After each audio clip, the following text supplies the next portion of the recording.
Selamat berjumpa kembali di channel YouTube Ruang Demokrasi. Kali ini kita akan mereview sebuah buku yang ditulis oleh Alan Watts berjudul The Wisdom of Insecurity, Pesan untuk Zaman Ketidakpastian. Ini bukunya bisa dilihat. Kita akan coba bedah buku ini atau review buku ini secara per bab. Mungkin sebagian dari kita tidak terlalu familiar dengan nama filsuf Alan Watts. Oleh karena itu, saya akan beri sedikit gambaran ataupun sebuah deskripsi tentang Alan Watts itu sendiri. Jadi, Alan Watts ini adalah seorang pakar di bidang teologi. Ia dikenal secara khusus sebagai penafsir Buddhisme Zen. Kemudian ia juga dikenal sebagai penafsir dari filsafat India, bahkan juga filsafat Cina. Alan Watts sendiri dia menulis sekitar 20 buku yang buku-bukunya tersebut membahas mengenai filsafat dan psikologi agama. Sebagai pengajar yang tekun, Alan Watts juga sering tampil di radio, kemudian membawa acara di salah satu serial TV. Salah satu karyanya yang terkenal yaitu yang berjudul The Way of Zen. Alan Watts sendiri dia meninggal pada tahun 1973. Mungkin itu tadi gambaran mengenai filsuf Alan Watts itu sendiri. Sekarang kita akan coba membahas mengenai karyanya yang tadi kita sebutkan yaitu The Wisdom of Insecurity. Buku yang berjumlah sekitar 160 halaman ini banyak sebenarnya membahas tentang kehidupan manusia itu sendiri dengan segala polemiknya, dan Alan Watts banyak menawarkan kepada kita bagaimana cara ataupun metode bagi kita untuk menghadapi polemik tersebut, termasuk juga dengan polemik yang ada di dalam diri kita itu sendiri. Sinopsisnya kira-kira berbunyi seperti ini. Esok dan rencana bagi hari esok tak memiliki makna sama sekali, kecuali Anda berkaitan penuh dengan realitas saat ini. Sebab hidup di masa kini dan hanya pada masa kinilah Anda hidup. Itu sinopsisnya. Jadi ada banyak nanti pemikiran-pemikiran yang selama ini kita anggap benar. Alan Watts mencoba mengambil pandangan-pandangan yang bersifat alternatif bagi kita semua, dan untuk itu mari saksikan sampai selesai. Oke, kita mulai dulu dari bab pertama dari buku ini. Bab pertama itu membahas tentang zaman kecemasan. Jadi semakin kita merasakan kebahagiaan, semakin kita rentan terhadap rasa sakit, gitu kata Alan Watts. Di sini kalau teman-teman pernah membaca buku yang dikarang oleh Mark Manson yang berjudul Sebuah Seni untuk Bersikap Bodoh Amat, maka di situ Mark Manson juga mengambil pemikiran dari Alan Watts itu sendiri, yaitunya mengenai hukum kebalikan. Nah, hukum kebalikan itu kira-kira seperti ini. Contohnya ketika kita sedang berenang, orang yang berenang itu ketika dia berenang, dia seolah-olah akan tenggelam gitu. Cuman ketika dia diam atau dia lepaskan aja dirinya, dia seolah-olah akan terapung gitu. Jadi itu yang dimaksud dengan hukum kebalikan. Kalau kita berenang, maka kita seolah-olah akan tenggelam gitu. Ketika kita diam saja, maka kita seolah menjadi terapung gitu. Itu yang dimaksud dengan hukum kebalikan. Jadi sama halnya ketika kita mengharapkan suatu kebahagiaan, maka justru kita malah merasakan yang sebaliknya. Sebagaimana kata-kata Alan Watts tadi, semakin kita merasakan kebahagiaan, maka akan semakin rentan pula kita terhadap rasa sakit. Justru dalam kehidupan modern sekarang, orang-orang ketika dihadapkan oleh suatu permasalahan yang itu mengandung rasa sakit, maka dia akan cenderung untuk menghindar dari rasa sakit itu sendiri. Bagi Alan Watts malah sebaliknya, penetapan terhadap suatu hal yang positif itu bisa jadi negatif, dan penetapan pada hal yang negatif itu bisa jadi hal yang positif gitu. Jadi antara kebahagiaan dan rasa sakit itu sendiri itu dia bersifat paralelistik. Kemudian bagaimana zaman kecemasan itu sendiri? Kita ngerasa hidup dalam kecemasan ketika tubuh kita atau pikiran kita itu sangat cenderung untuk membawa kita menghindari rasa sakit itu sendiri gitu. Dan pada akhirnya kita malah semakin jauh dari kebahagiaan itu sendiri. Kita tahu kebahagiaan, kita tahu itu bahagia justru karena kita merasakan sakit atau pernah merasakan sakit itu sendiri. Kira-kira seperti itu. Jadi kehidupan kita hari ini mesti dituntun untuk membawa kita pada hal-hal yang bersifat lebih realistis seperti itu. Kalau kita lari dari rasa sakit, apakah rasa sakit itu akan pergi atau menghilang? Kan tidak. Justru ketika ada rasa sakit, maka itu mesti kita hadapi dan mesti kita jalani ataupun mesti kita lewati. Toh justru rasa sakit yang pernah mungkin kita alami sebelumnya itu juga kita rasakan. Jadi kenapa kita mesti larut dalam kecemasan? Saya takut uangnya hilang, takut kekayaannya hilang, takut dengan rupanya yang semakin hari semakin menua gitu, atau rambutnya yang semakin memutih. Apa yang perlu kita cemaskan dari hal tersebut gitu. Justru kalau ada orang yang merasa bahwa dirinya cantik, justru malah sebenarnya dia sedang dalam keadaan yang tidak cantik gitu. Dan begitu juga sebaliknya. Kira-kira itu yang dimaksud dengan hukum kebalikan. Kemudian di bab 2 itu bicara tentang sakit dan waktu. Alan Watts mengatakan sebuah mitos hanya bisa berfungsi kalau dianggap sebagai kebenaran dan manusia tidak selamanya secara sadar dan sengaja membodohi dirinya sendiri. Sebagaimana yang kita ketahui bahwa setiap peradaban itu pasti akan menciptakan sebuah mitos ataupun mitologi terhadap peradabannya itu sendiri. Kita kenal dari peradaban, bahkan dari peradaban Mesir kuno, peradaban Yunani kuno, peradaban Romawi kuno dan seterusnya. Mereka selalu menciptakan mitos-mitos itu sendiri gitu. Dan begitupun dengan abad-abad modern pun juga mitos-mitos itu masih ada gitu ya. Apalagi hal-hal yang berkaitan dengan mistis itu banyak sekali dimitoskan seperti itu. Jadi selama manusia berada dalam belenggu mitos itu sendiri, dia pasti akan sampai pada fase pembebasan karena dia tidak akan mau selamanya membodohi dirinya sendiri, kira-kira seperti itu. Nah, tentang sakit dan waktu, orang selalu dihempaskan oleh realitas ketika dia memiliki suatu ekspektasi gitu. Dia punya harapan, lalu ketika kenyataan itu berbanding terbalik dengan apa yang dia ekspektasikan atau apa yang diharapkan, maka dia akan merasa kecewa, kesal, dan seterusnya gitu. Jadi kalau kita lihat kehidupan modern hari ini, banyak orang yang malah membayangkan masa depan dengan sesuatu hal yang indah, tapi mereka lupa untuk melakukan sesuatu hal yang di masa sekarang gitu. Jadi pada akhirnya sampai pun dia nanti di tahap yang kita katakanlah 5 tahun lagi dia ingin sukses, 5 tahun lagi dia pengen ini, dia pengen punya itu. Ketika tidak tercapai, justru dia malah akan kesal atau kecewa terhadap realitas itu sendiri, terhadap kenyataan, terhadap takdir atau nasib yang ia alami. Justru itu adalah pikiran yang bagi Alan Watts keliru. Bagi Alan Watts, kita itu selalu hidup di masa sekarang. Jadi nggak ada yang namanya masa lalu ataupun masa depan. Fantasi akan waktu itu seringkali membuat kita merasakan sakit itu sendiri. Jadi kalau kita misalkan merasa hari ini bahwa oh saya galau sekali, oh saya ngerasa sedih, oh saya ngerasa kecewa.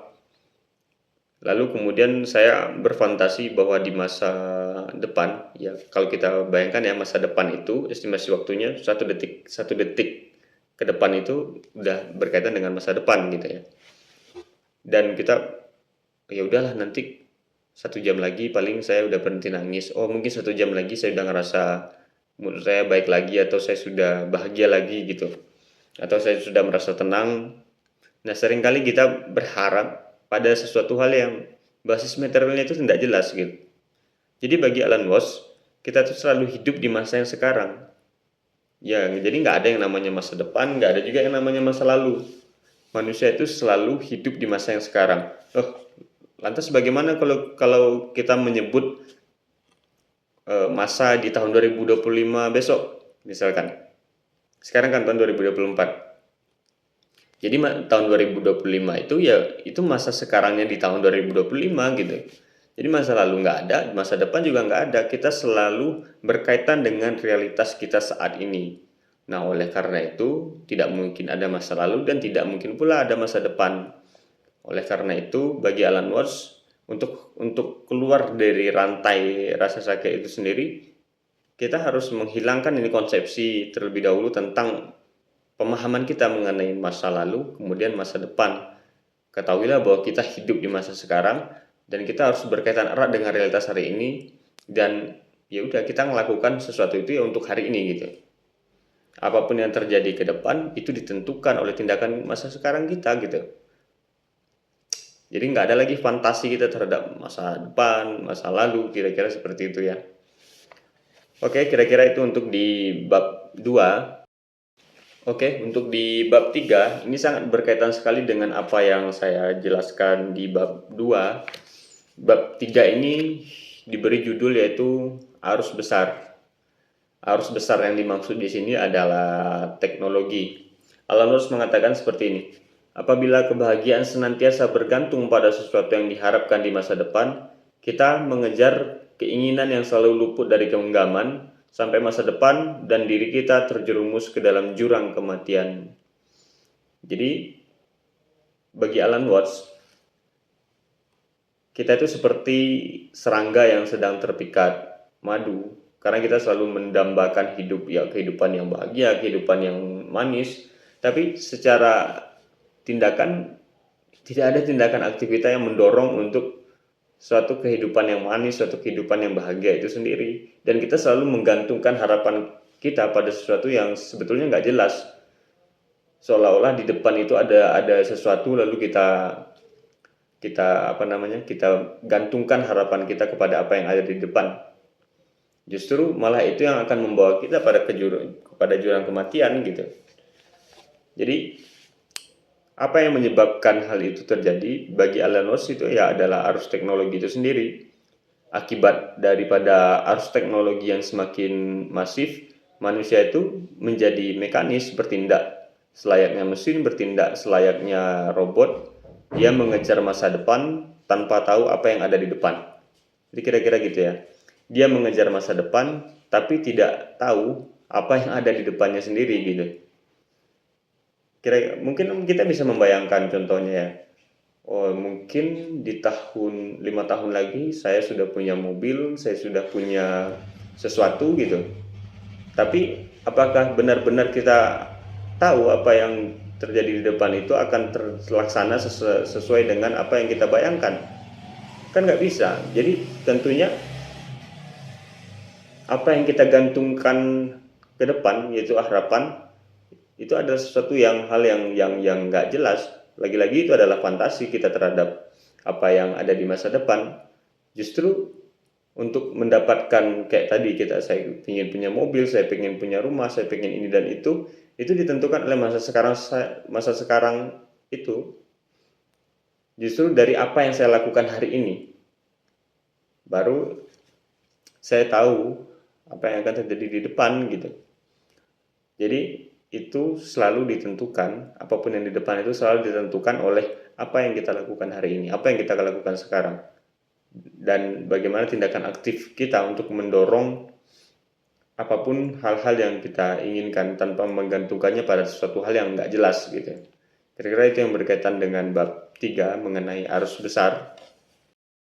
Oke, untuk di bab 4 Alan Watts memberi judul yaitu kebijaksanaan tubuh.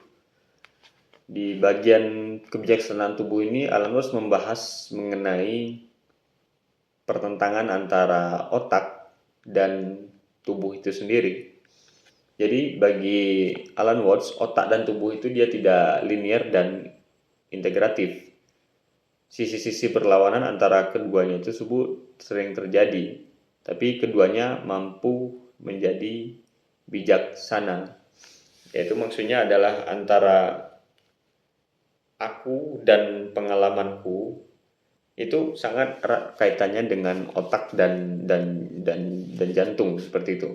Nah, kemudian untuk kebijaksanaan tubuh itu sendiri, ketika saya menginginkan A, otak saya menginginkan A, kadang tubuh saya bisa bereaksi untuk menolak gitu, atau tubuh saya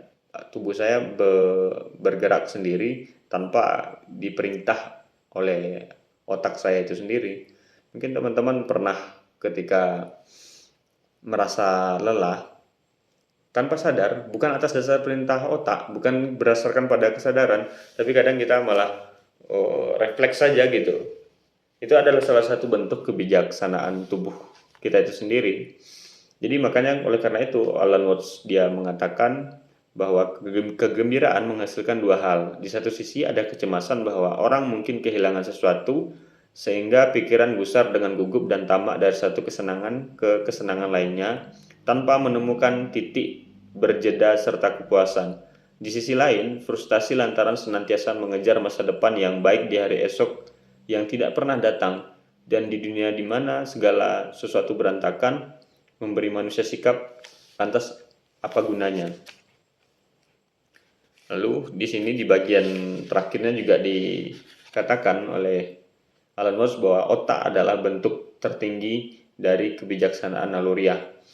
Karena kenapa disebut tertinggi? Karena otak tuh dia punya fungsi lain, yaitu ketika manusia sedang mempertimbangkan sesuatu dalam mengambil suatu keputusan, kemudian menganalisis dan seterusnya, sehingga otak itu disebut sebagai kebijaksanaan naluriah. Tapi otak bagi Alan Watts hanya dapat mengasumsikan perilaku yang tepat manakala kesadaran melakukan sesuatu yang dirancang untuknya. Nah, itu untuk di bab 4. Selanjutnya untuk di bab 5. Bab 5 itu diberi judul tersadarkan. Alan Watts mengatakan, tidak diragukan lagi otak manusia yang sensitif menambah kekayaan hidup yang secara tak terkira. Namun kesensitifan ini kita tebus dengan harga mahal karena peningkatan sensitivitas secara menyeluruh membuat kita begitu rentan. Membuat kita begitu rentan ini maksudnya adalah rentan terhadap rasa sakit itu sendiri. Jadi mungkin saya contohkan kira seperti ini ya. Di kehidupan yang kita jalani, mungkin kita pernah mengalami suatu pengalaman yang ironi, suatu pengalaman yang traumatik barangkali, atau suatu pengalaman yang mengecewakan, dan karena hal tersebut kita merasa bahwa kenangan yang kita pernah alami itu adalah kenangan kelam atau gelap, sehingga kita sangat takut atau memiliki kecemasan atau psikosomatik namanya, kecemasan yang akut, atau bahkan kita ngerasa bahwa kita tidak ingin lagi, atau kita ketika ngelihat sesuatu hal tersebut yang mirip dengan kejadian dari pengalaman kita itu, kita ngerasa cemas, panik, takut dan seterusnya gitu.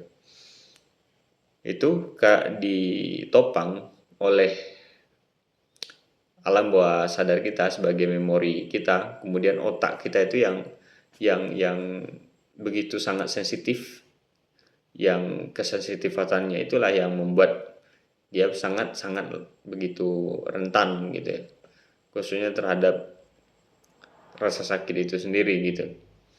Nah, ada satu kalimat yang menarik bagi saya di dalam buku ini, tepatnya tadi di bab 5, bahwa Alan Watts mengatakan kenangan itu adalah mayat bagi pengalaman. Kenangan itu adalah mayat bagi pengalaman. Jadi dia tidak akan mungkin hidup. Maksudnya bagaimana mayat dari pengalamannya? Jadi dia tidak akan mungkin hidup. atau kita jadikan sebagai rujukan kembali. Karena peristiwa di masa yang pernah terjadi itu, ya terjadi di masa itu gitu. Justru di masa sekarang tidak ditentukan oleh peristiwa yang terjadi di masa itu.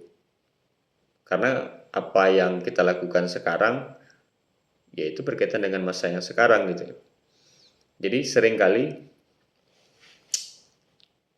kalau kita contohkan pada orang balap lari gitu ya, orang lari yang satu lari udah sampai hampir garis finish, yang satu lagi hampir juga teman masih di belakang dari yang si A tadi. Jadi si B ini masih di belakang. Kita anggaplah yang A itu tadi adalah realitas dan yang B ini adalah manusia itu sendiri. Nah, bagi Alan Watts kita tidak boleh berjarak dengan realitas itu sendiri. Perubahan-perubahan dari realitas itu sendiri kita mesti adaptif dan terus mengejar perubahan yang terjadi di realitas itu sendiri.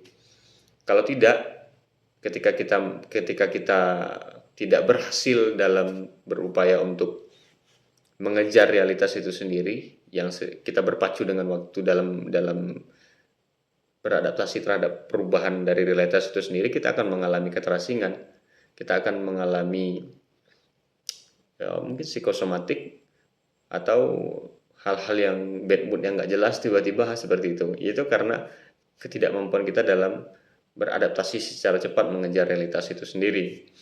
Nah, itu untuk di bab 5 dengan judul tersadarkan. Oke, untuk di bab 6 Alan Watts mengatakan esok dan rencana bagi hari esok tak memiliki makna sama sekali kecuali Anda berkaitan penuh dengan realitas saat ini. Sebab hidup di masa kini dan hanya pada masa kinilah Anda hidup. Bab 6 ini bicara atau diberi judul yaitu suatu momen luar biasa. Alan Watts mencontohkan seperti ini. Ketika kita sedang mendengarkan musik, ya, ketika kita sedang mendengarkan musik lalu tiba-tiba ada orang yang langsung menyapa kita atau bertanya sesuatu, pasti kita akan menganggap apa tadi, karena kesadaran kita tadi yang sangat fokus dalam mendengarkan lagu itu sendiri sehingga kita merasa terkejut. Tapi kita akan menjawab secara spontan ketika kita ditanya sedang mendengarkan lagu lalu kita ditanya, kita akan menjawab secara spontan dari pertanyaan orang tersebut. Dan kita tidak mencari lagi suatu jawaban atau kata-kata yang kita pikirkan gitu. Kita menjawab secara spontan saja gitu. Jadi ada yang kalimat yang menarik dari Dante. Dante itu mengatakan bahwa jalan keluar dari neraka tersebut terletak pada pusatnya. Ini kan sangat berkaitan dengan apa yang kita bahas di bab 4 sebelumnya. Jadi kita mesti berkaitan penuh dengan realitas saat ini. Karena kita hanya hidup di masa kini. Kalau kita sudah punya pikiran berfantasi terhadap masa depan atau masa lalu, ya maka saat itu pula kerentanan kita terhadap rasa sakit itu sendiri bakalan semakin besar potensinya seperti itu. Jadi makanya jalan keluar dari neraka itu sendiri terletak pada pusatnya. Nah, itu yang di bagian bab 6. Oke, sampai kita di bab 7 sekarang. Bab 7 diberi judul yaitu transformasi kehidupan. Alan Watts mengatakan, gagasan-gagasan religius sebagaimana kata-kata tidak banyak digunakan dan sering menyesatkan, kecuali jika Anda mengetahui realitas konkret yang dirujuknya. Jadi, gagasan yang dibawa oleh Alan Watts di bab 7 ini adalah kita semua itu adalah satu gitu. Aku dan dunia adalah satu apabila aku memiliki kesatuan pengalaman batin dengannya gitu. Jadi saya adalah matahari, saya adalah bulan, saya adalah masyarakat dan saya adalah manusia gitu. Manusia lain juga adalah saya gitu. Jadi tidak ada satupun yang terpisah apabila saya memiliki kesatuan pengalaman batin dengannya. Nah, itu kan hanyalah sebuah kata-kata atau sebuah teori. Nah, jadi kadangkala perasaan itu dia hanya mengafirmasi apa yang pernah ia alami.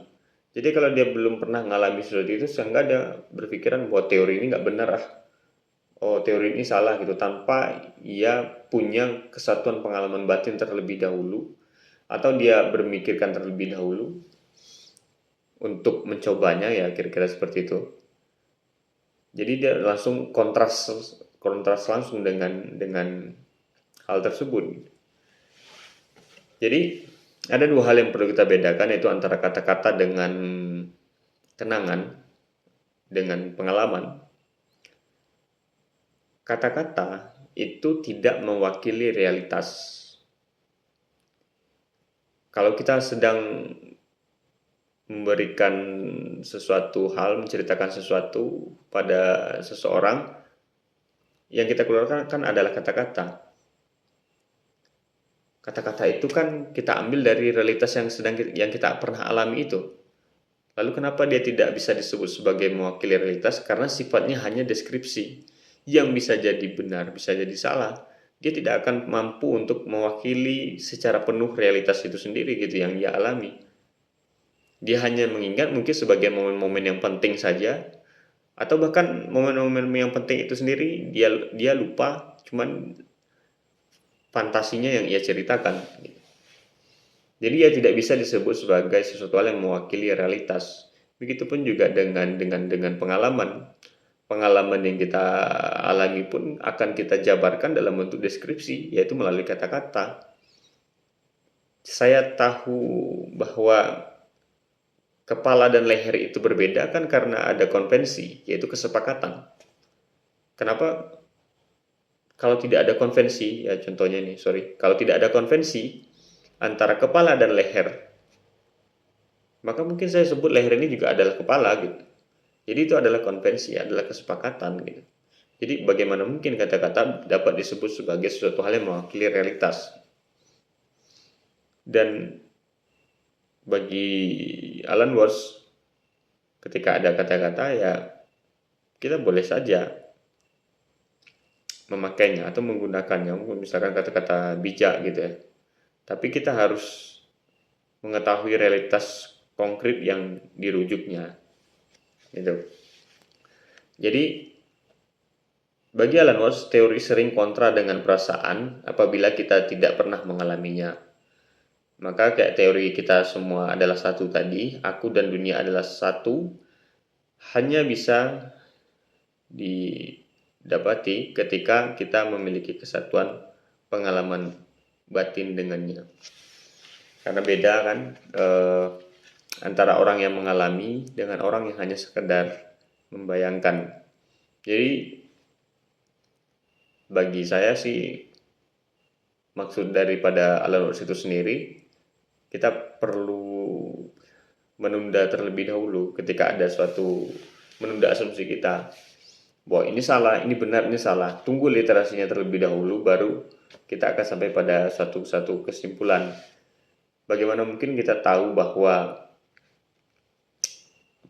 jus naga itu tidak enak, sedangkan kita tidak pernah mencobanya. Kita hanya membayangkan bentuknya yang mungkin karena merah seperti darah, jadi kita tidak mau meminumnya. Jadi kita harus punya pengalaman batin atau mengalami terlebih dahulu, punya kesatuan pengalaman batin dengannya, baru kita berikan suatu penilaian atau suatu kesimpulan terhadap suatu hal tersebut. Dan lagi-lagi, setiap kata-kata, setiap pengalaman itu belum tentu mewakili realitas. Karena pengalaman orang bisa jadi berbeda-beda. Realitas itu pasti tunggal. Dan pengalaman kita, kesan kita, sensasi kita terhadap realitas itu sendiri yang kita alami mungkin atau berpotensi untuk berbeda-beda. Nah, itu yang berkaitan dengan bab 7. Oke, untuk di bab 8 diberi judul yaitu moralitas kreatif. Jadi kata Alan Watts, perjuangan sekuat tenaga untuk membetulkan tidak akan masuk akal bagi perubahan. Satu-satunya cara untuk memahami perubahan adalah dengan terjun ke dalamnya, bergerak bersamanya, dan ikut menari dengannya. Maksudnya bagaimana kalau kita anggap seperti tadi orang-orang yang berlari tadi, tentu kita harus sama-sama bergerak ke dalamnya. Bersama-sama bergerak dengan siapa, dengan apa gitu. Dan dengan realitas itu sendiri, itu adalah salah satu cara atau satu-satunya cara untuk kita memahami perubahan itu sendiri. Dan moralitas kreatif itu tidak mungkin ada tanpa adanya kemungkinan akan kebebasan. Jadi di sini di bab 8 ini Alan Watts berbicara tentang kebebasan juga, kebebasan eksistensial manusia yang anggap kebebasan itu adalah sesuatu hal yang mutlak gitu ya. Jadi ketika ada orang yang mengatakan bahwa apa sih itu kebebasan? Kebebasan yang dimaksud adalah ketika kita punya pilihan bebas lalu kita bisa memilih sesuatu itu sesuai dengan kehendak dan keinginan kita tanpa didikte oleh sesuatu. Apakah itu yang dimaksud sebagai kebebasan? Bagi Alan Watts tidak, bukan itu yang dimaksud sebagai kebebasan. Kenapa malah pilihan bebas ataupun ketika kita memiliki pilihan bebas itu tidak dapat disebut sebagai kebebasan? Padahal kan kita bebas nih dalam memilih atau secara multiple choice kita memilih pilihan-pilihan mana yang ingin kita ambil atau ingin kita jadikan sebagai suatu keputusan kita dalam bertindak. Karena bagi Alan Watts ada satu kecenderungan dari manusia ketika dia memilih sesuatu, dia cenderung memilihnya pada orientasi kesenangan gitu ya. Jadi pada akhirnya pilihan bebas itu sendiri diambil dengan jalan yang pragmatis gitu ya. Pasti hal-hal yang diambil atau diputuskan dari pilihan bebas itu hal yang menguntungkan baginya ataupun hal-hal yang sekiranya membawa kesenangan bagi dirinya gitu. Oleh karena itu pilihan bebas itu sendiri bagi Alan Watts tidak bisa disebut langsung sebagai sebuah kebebasan. Bagi Alan Watts, ketika kebebasan itu kita pahami dengan pemikiran yang terbelah, maka kita tidak akan sampai pada makna kebebasan itu sendiri. Justru makna kebebasan itu dapat dipahami dengan pikiran yang tidak terbelah. Bagaimana pikiran yang tidak terbelah itu? Antara saya atau aku dengan dunia itu harus menyatu gitu. Jadi seringkali seorang manusia dia akan menjadikan dirinya sebagai pusat gitu ya. Pusat sesuatu. Dirinya ini adalah pusat, yang di luar dirinya itu adalah hanya sekedar sensasi saja gitu. Ketika dia melihat rumah, ketika dia melihat orang pacaran, ketika dia melihat ini dan itu hanya sensasi di luar dirinya karena dia menganggap bahwa dirinya adalah pusat. Hal-hal yang seperti itu bisa menyebabkan munculnya narsisistik dikarenakan apa? Dikarenakan ia hanya menjadikan dirinya sebagai pusat, yang di luar dirinya itu hanya sekedar sensasi semata gitu ya. Dia bertemu dengan orang pun ya orang lain itu hanya sekedar sensasi semata tanpa ada ketersatuan antara aku dengan dunia tersebut gitu. Jadi antara aku sebagai subjek dengan dunia yang lain itu adalah suatu bagian yang sangat integratif yang saling melengkapi gitu. Jadi ketika kita bisa memahami antara aku dan dunia tadi itu secara benar tanpa ada keterpisahan, maka kebebasan itu akan muncul dengan sendirinya bagi Alan Watts. Justru ketika muncul kebebasan itu sendiri, maka akan muncul juga yang namanya moralitas kreatif, sebagaimana bab yang sedang kita bahas sekarang gitu. Jadi nggak mungkin kita bisa memahami kebebasan dengan pikiran yang terbelah seperti itu. Karena kita akan hanya menganggap diri kita sebagai subjek, dan justru dari hal tersebut akan banyak mungkin tindakan-tindakan fatalistik yang kita lakukan karena kita menganggap diri kita adalah pusat di luar diri kita ataupun dunia yang lain itu terpisah dari diri kita, sehingga yang kita pentingkan hanya adalah diri kita, sebagaimana pilihan bebas tadi yang cenderung kita memilihnya dengan dengan landasan yang bersifat pragmatis gitu ya. Jadi oleh karena itu maka makna kebebasan harus dipahami dengan pikiran yang integratif antara aku dengan dunia itu sendiri gitu. Oke, untuk di bab terakhir atau bab 9 di buku ini membahas tentang teruji agama. Bab 9 diberi judul teruji agama. Jadi pergulatan antara sains dan agama belum menunjukkan bahwa agama yang salah ataupun sains yang benar. Pergulatan ini menunjukkan bahwa semua sistem definisi adalah nisbi terhadap berbagai tujuan dan tidak satupun dari mereka benar-benar memahami realitas. Ini agak kontroversi juga apa yang dikatakan oleh Alan Watts. Jadi antara sains dan agama itu kan sama-sama memiliki dua hal yang pandangan yang berbeda dalam memandang dunia, bahwa sains menganggap bahwa dunia ini nggak ada akhir gitu. Kalau agama menganggap ada wilayah-wilayah yang sifatnya bersifat eskatologi atau ada akhiran gitu, atau ada hari akhir gitu. Jadi orientasi kehidupan orang-orang beragama diarahkan sepenuhnya pada hari akhir karena dunia dianggap ini adalah suatu hal yang fana sehingga banyak ditinggalkan gitu. Karena cenderung orientasinya itu pada masa depan, pada apa yang terjadi di depan. Mereka menggantungkan harapan pada sesuatu hal yang ada di depan atau di masa depan. Kemudian untuk sains itu sendiri, ya sains juga memulai sesuatu ya dengan epistemologinya, yaitu yang bersifat empirik, matematis, ilmiah ya. Jadi begitupun halnya dengan sains. Sains juga hampir memiliki satu pandangan yang sama dengan agama. Ketika sebuah agama dia banyak membicarakan tentang masa lalu, kemudian masa depan, termasuk juga masa kini. Sains pun juga bicara dalam wilayah itu, yaitu tentang masa lalu, kemudian tentang masa depan yang dijelaskannya secara terperinci. Kayak salah satu contoh kita tahu ada teori Big Bang atau teori singularity sebelumnya. Begitupun dengan teori evolusi, atau kalau kita belajar antropologi, khususnya tentang antropologi fisik, bagaimana penemuan-penemuan dulu, ya bicara soal masa lalu dan masa depan. Dan hampir sama, keduanya bagi Alan Watts sama-sama mementingkan antara masa lalu dan masa depan. Jadi sehingga masa kini itu menjadi terabaikan gitu. Masa kini atau masa sekarang kita hidup itu menjadi terabaikan. Jadi bagi Alan Watts bagaimana seharusnya baik antara sains dan agama itu sama-sama juga bergandengan dengan masa sekarang, bergandengan dengan masa kini, karena di masa kini dan masa sekarang lah kita hidup.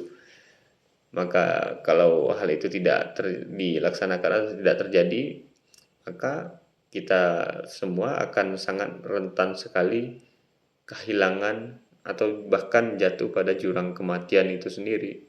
Bukan kematian bersifat fisik tentunya, yaitu kematian secara spiritual atau kematian secara batin gitu ya.